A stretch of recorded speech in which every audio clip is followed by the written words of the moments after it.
Hi, grade 3-4. Today we're going to keep reading the BFG. We were in the middle of a chapter called Journey to Dream Country. Do you remember what was happening in this chapter when we stopped last week? The Giants were playing a game with the BFG. This is not the kind of game that I would enjoy playing. I don't think the BFG enjoyed it either. What kind of game was it? Do you remember? The BFG was being thrown around by the Giants. The Giants were all tossing him into the air, catching him. Sophie was trying hard not to fall out of his pocket. The poor BFG was being teased. He was being bullied by the other Giants. Not okay. At last, the BFG got clear of them all, and in another couple of minutes, the pack of Giants was out of sight over the horizon. Sophie popped her head up from the pocket. "I didn't like that," she said. "Whew," said the BFG. "Whew and far between. They was in a nasty crotching mood today, was they not? I is sorry you was having such a whirligig time." "No worse than you," Sophie said. "Would they ever really hurt you?" "I isn't ever trusting them," the BFG said. "How do they actually catch the humans they eat?" Sophie asked. "They's usually just sticking an arm in through the bedroom window and snitching them from their beds," the BFG said. "Like you did to me." "Ah, but I isn't eating you," the BFG said.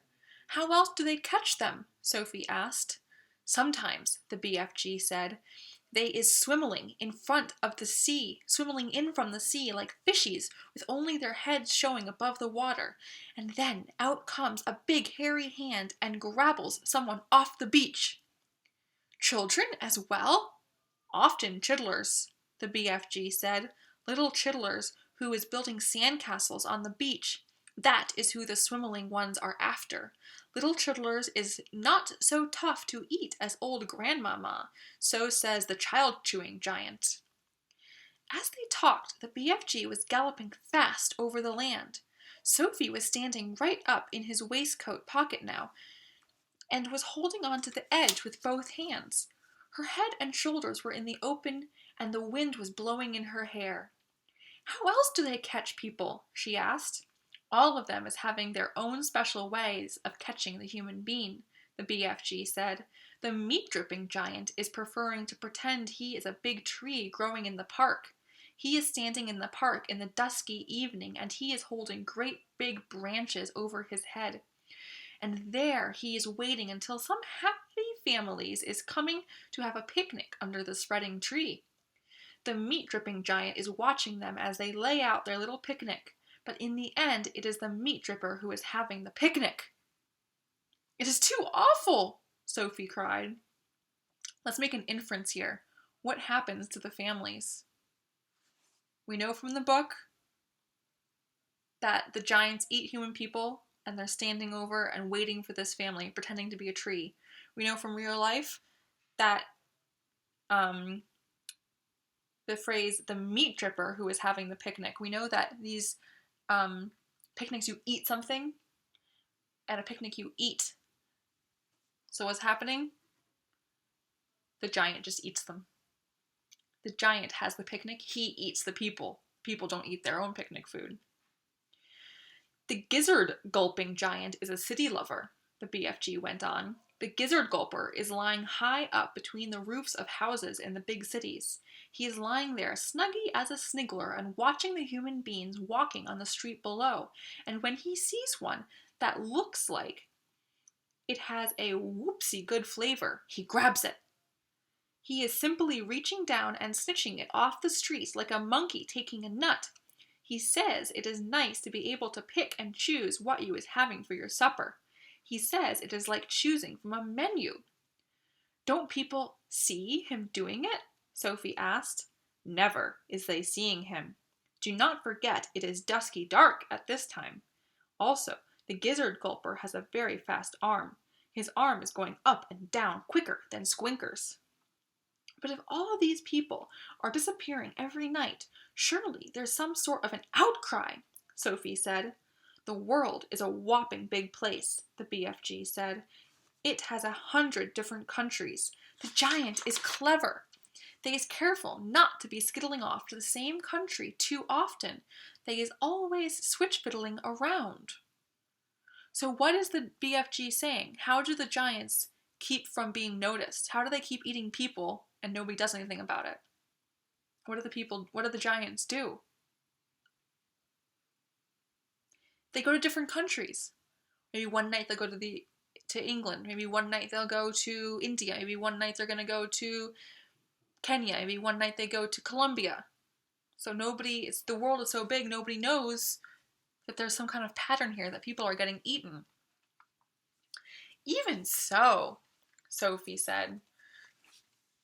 Do not forget, the BFG said, that human beings is disappearing everywhere, all the time. Even with Nout, the giants is guzzling them up. So the BFG says, people die all the time anyway. Human beings is killing each other much quicker than the giants is doing it. So he's talking about war. People not having enough food to eat. People die all the time, he's saying. Giants only eat some people. But they don't eat each other, Sophie said. Giants isn't eating each other, the BFG said, nor is giants killing each other. Giants is not very lovely, but they is not killing each other. Nor is crocodile-dillies killing other crocodile-dillies. Nor is pussycats killing pussycats.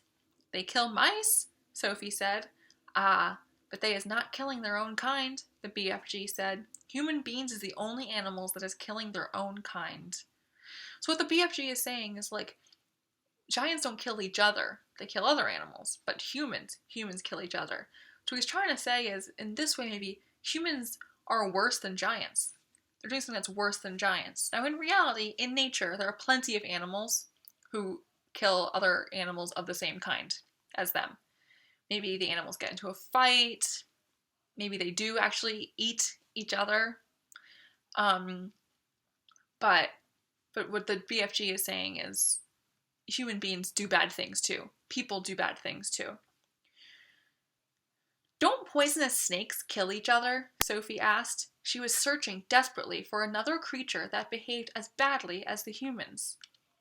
Even poisonous snakes is never killing each other, the BFG said, nor is the most fearsome creatures like tigers and rhinoceroses. None of them is ever killing their own kind. Has you ever thought about that? Again, sometimes in nature these animals do kill their own kind. Sophie kept silent. I is not understanding human beings at all, the BFG said.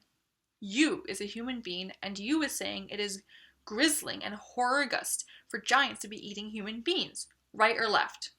Right, Sophie said. But human beings is squishing each other all the time, the BFG said.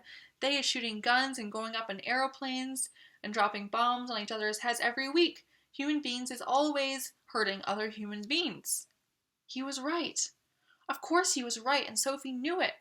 She was beginning to wonder whether humans were actually any better than giants.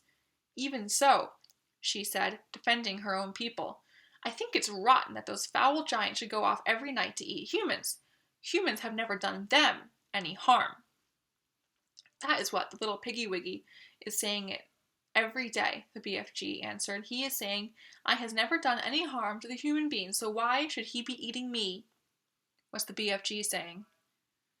He's saying the pig, if you eat pork, the pig is saying, I haven't hurt any humans, why would you eat me? Same thing we said about a cow, if you eat beef, the cow didn't hurt you, why are you eating that? Oh dear, Sophie said. What is Sophie realizing? I think she's realizing she's having this argument. She's having an argument with the BFG about how the giants eating people is a really bad thing, that people don't do that kind of stuff. And the BFG is saying, yeah, but you eat other animals. You eat pigs. And someone could say, well, if you eat animals, they're not thinking and talking and they're not as intelligent as human beings. But there are other people who are vegetarians, who don't eat animals ever, who do say, you shouldn't eat animals because they also are living things and they didn't harm us, so we shouldn't kill them. So it's everyone's personal decision about whether or not you are a meat eater if you eat animals. Giants is also making rules. Their rules is not suiting the human beings. Everybody is making his own rules to suit himself. But you don't like it that those beastly giants are eating humans every night, do you? Sophie asked. I do not, the BFG answered firmly. One right is not making two lefts. Is you quite cozy down there in my pocket? I'm fine, Sophie said. Then, once again, the BFG went into that magical top gear of his. He began hurtling forward with phenomenal leaps. His speed was unbelievable. The landscape became blurred, and again Sophie had to duck down out of the whistling gale to save her head from being blown off her shoulders. So we're going to stop there for a moment to talk a little bit about our vocabulary assignment for this week.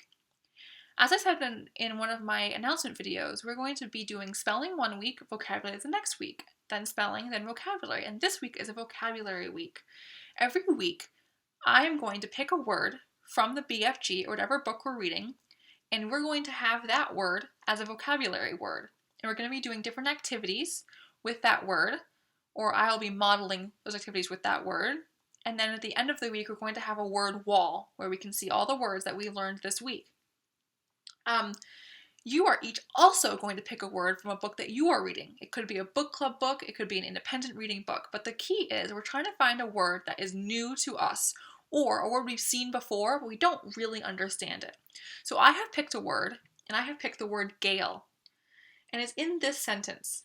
The landscape became blurred, and again Sophie had to duck down out of the whistling gale to save her head from being blown off her shoulders. So the key to understanding words that are new, or you don't really know what they mean, is to reread the word with its sentence and to make a picture in your mind and try and think, what is happening and what word could I replace this word with that makes sense? So I'm picturing Sophie in the BFG's pocket. He says he went into that magical top gear of his. He began hurtling forward with phenomenal leaps. So he's running really fast. There's some other really good words in there we could do. Top gear. Gear is like a car. So like when you go faster and faster, you're moving from one gear to the next. Phenomenal. He's hurtling forward with phenomenal leaps. His speed was unbelievable. Phenomenal means like extraordinary. And then hurtling means like pushing forward super fast. Those are all great words. We're focusing on gale. So anyway, this VFG is running and running and running. He's going so fast. Sophie is in his pocket. The landscape, so the trees and things around, became blurred. So they're kind of squishy, so you can't really see them. And again, Sophie had to duck down out of the whistling gale to save her head from being blown off her shoulders. So when she's in this pocket, the BFG is running really fast. She has to go down to save her head from something that's whistling and might blow her head off her shoulders. And I know it's a thing because it says the whistling gale. To save herself from the whistling gale. So what word could we put in the place of gale that would make sense? It's blowing. Okay. It's whistling. That makes me think about wind, blowing and whistling. Let me try the word wind. The landscape became blurred, and again, Sophie had to duck down out of the whistling wind to save her head from being blown off her shoulders. Yeah, that works. Now, I'm guessing because there's a word gale, it doesn't mean exactly wind. So I also could look this up in a dictionary. I can use a dictionary online, like dictionary.com or Webster's online. I'm going to put a link to a dictionary in the assignment. So once you have picked your word and you've read and you made a picture in your mind and you've tried and replaced your word with a different word to see if that works, you could also look the word up in the dictionary to make sure you know what it means. So if I looked the word up in the dictionary, which I already did, it's a very strong wind. A very strong wind. So that's the word I'm going to be using this week. It's gale. Okay. So we're going to keep reading. Sophie's in this pocket. She's had to duck down because of this gale. This really strong wind might blow her head right off her shoulders. She crouched in the pocket and listened to the wind screaming past. Oh, actually reading the sentence after also gives us another clue, because now she's listening to the wind screaming past, so we know this thing around her is wind. It came knifing in through the tiny peephole in the pocket and whooshed around her like a hurricane. So that's a good strategy too, is if you don't know the word, read a little bit ahead also, and that might help you make a nice picture in your mind. But this time, the BFG didn't stay in top gear long. It seemed as though he had some great barrier to cross, a vast mountain, or perhaps an ocean or a great desert, but having crossed it, he once again slowed down to his normal gallop, and Sophie was able to pop her head up and look out once more at the view. She noticed immediately that they were now in an altogether paler country. The sun had disappeared above a film of vapor. The air was becoming cooler every minute. The land was flat and treeless, and there seemed to be no color in it at all. So picture that. There's no sun. It's behind a film of vapor. Remember what vapor is from science, maybe? The air is getting cooler. There's no trees. There's no colors. Let's try and think about what vapor might mean. Every minute, the mist became thicker. The air became colder still, and everything became paler and paler, until soon there was nothing left but gray and white all around them. They were in a country of swirling mists and ghostly vapors. Ooh, ghostly vapors. So, ghost is something you can kind of see, but you can't touch it.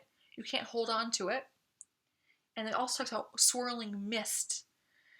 So I think about mist is like cool, like cloud water in the air, and that's what a vapor is too. It's water that's cool and little tiny droplets in the air. There was some sort of grass underfoot, but it was not green. It was ashy gray. There was no sign of a living creature and no sound at all, except for the soft thud of the BFG's footsteps as he hurtled on through the fog. Suddenly, he stopped. "We is here at last," he announced. He bent down and lifted Sophie from his pocket and put her on the ground. She was still in her nightie and her feet were bare. She shivered and stared around at the swirling mists and ghostly vapors. "Where are we?" she asked.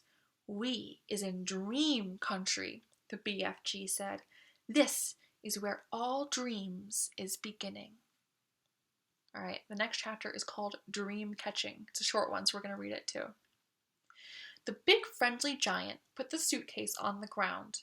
He bent down low so that his enormous face was close to Sophie's. "From now on, we is keeping as still as winky little miceies," he whispered. Sophie nodded. The misty vapor swirled all around her. It made her cheeks damp and left dewdrops in her hair. The BFG opened the suitcase and took out several empty glass jars. He set them ready on the ground with their screw tops removed. Then he stood up very straight. His head was now high up in the swirling mist, and it kept disappearing, then appearing again. He was holding the long net in his right hand. Sophie, staring upwards, saw through the mist that his colossal ears were beginning to swivel out from his head. They began waving gently to and fro. So picture that. We have his colossal ears. So we know about his ears. What is special about the BFG's ears? They're giant. They're huge. So now we know what the word colossal means. It means huge. Suddenly, the BFG pounced. He leaped high in the air and swung the net through the mist with a great swishing sweep of his arm. "Got him!" he cried. "A jar! A jar! Quick, quick, quick!" What did he catch? What do you think he caught? Well, they're in dream country, and this is called dream catching, so I think he caught a dream. Sophie picked up a jar and held it up to him. He grabbed hold of it. He lowered the net. Very carefully, he tipped something absolutely invisible from the net into the jar. He dropped the net and swiftly clapped one hand over the jar. "The top," he whispered. "The jar top, quick!" Sophie picked up the screw top and handed it to him. He screwed it on tight, and the jar was closed. The BFG was very excited. He held the jar close to one ear and listened intensely. "It's a wink squiffler," he whispered with a thrill in his voice. It's It's even better. It's a fizz wizard. It's a golden fizz wizard. Sophie stared at him. Oh my, he said, holding the jar in front of him. This will be giving some little toddler a very happy night when I is blowing it in. Is it a really good one? Sophie asked. A good one, he cried. It's a golden fizz wizard. It is not often I is getting one of these. He handed the jar to Sophie and said, Please be still as a starfish now. I is thinking there might be a whole swarm of fizz wizards up here today, and do kindly stop breathing. It was terribly noisy down there. Can Sophie really stop breathing? No. She stopped breathing, she'd die. I haven't moved a muscle, Sophie said. Then don't, the BFG answered sharply. Once again he stood up tall in the mist, holding his net at the ready. Then came the long silence, the waiting and listening, and at last, with surprising suddenness, came the leap and the swish of the net. Another jar, he cried. Quick, quick, quick! When the second dream was safely in the jar and the top was screwed down, the BFG held it to his ear. Oh no! He cried. Oh, mince my maggots! Oh, swipe my swoggles! What's the matter? Sophie asked. It's a troggle-humper, he shouted. His voice was filled with fury and anguish. Oh, save our solos, he cried. Deliver us from weasels. The devil is dancing on my dibbler. Is the BFG happy about this? How is the BFG feeling about the second catch? Here's a clue. His voice was filled with fury and anguish. Fury means what? It means like really angry. And anguish means like, I'm so worried. Oh no, it's terrible. So he's not happy and he's feeling like really mad and disappointed and angry. Here he is with his net.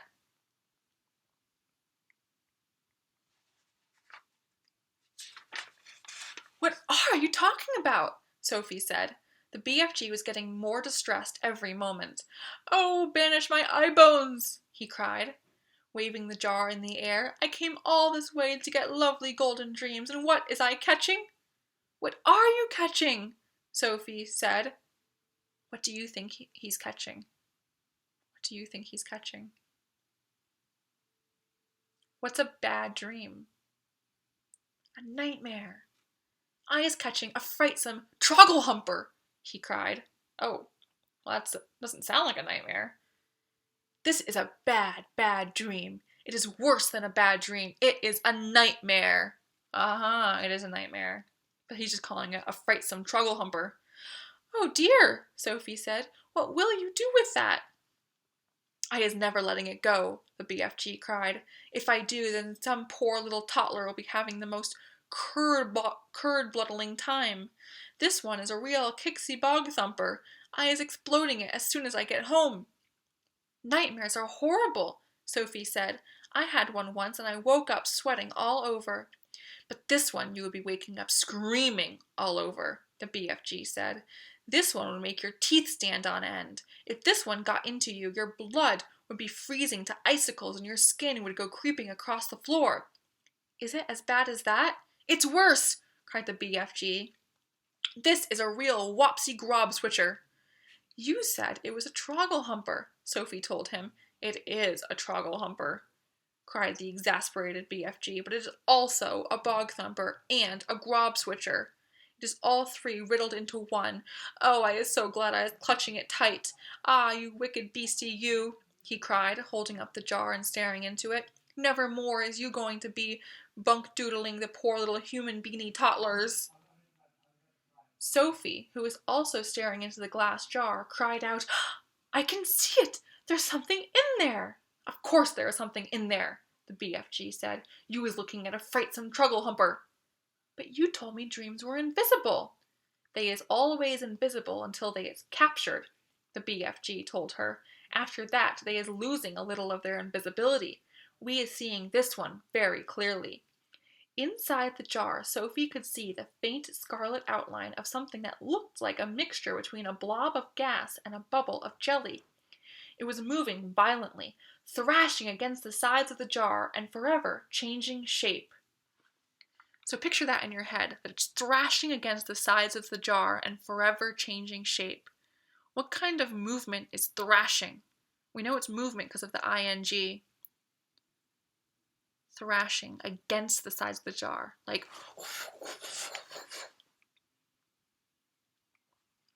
It's wiggling all over the place, Sophie cried. It's fighting to get out. It'll bash itself to bits.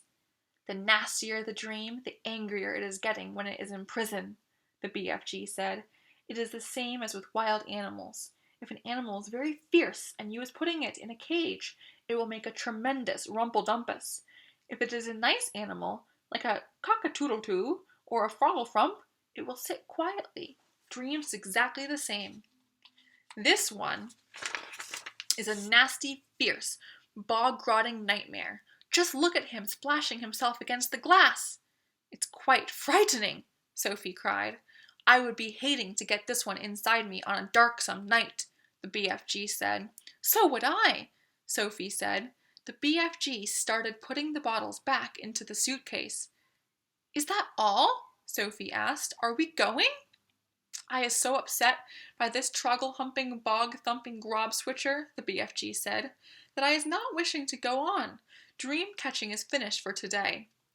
Soon Sophie was back in the waistcoat pocket, and the BFG was racing home as fast as he could go. When, at last, they emerged out of the mist and came again onto the hot yellow wasteland, all the other giants were sprawled on the ground, fast asleep. Why did the BFG want to go home? Why did the BFG want to go home? Well, he said it, didn't he? I is so upset by this troggle-humping, bog-thumping grob-switcher that I is not wishing to go on. Dream-catching is finished for today. So he's so upset that he caught this terrible nightmare, he can't catch any more. He has to go home. Have you ever felt that way? That something, you were excited about something, you were going and doing it, and then something bad happened, or it didn't go the way you planned, and you were like, nope, I'm done. I don't want to do this anymore. Let's just go home. That has definitely happened to me. Like maybe you're out and you went fishing, and your boat got a leak. And you're like, this is over. Don't want to do this. Or you went fishing and this happened to my dad once. He caught a stingray and it stung him. And you're like, nope, done. He was fine. You're like, nope, over. No more fishing for today. So sometimes that can happen. You're excited, and then, no, I don't want to do that anymore. Well, that is the end of that chapter. The next one is called A Troggle Humper for the Flesh Lump Eater. We're not going to read that today. We'll get to that later. So now you're going to have your assignment to go find your own vocabulary word and add a response to this video to add your word, the book you found it in, the page number, and what your word means. All right, see you guys later.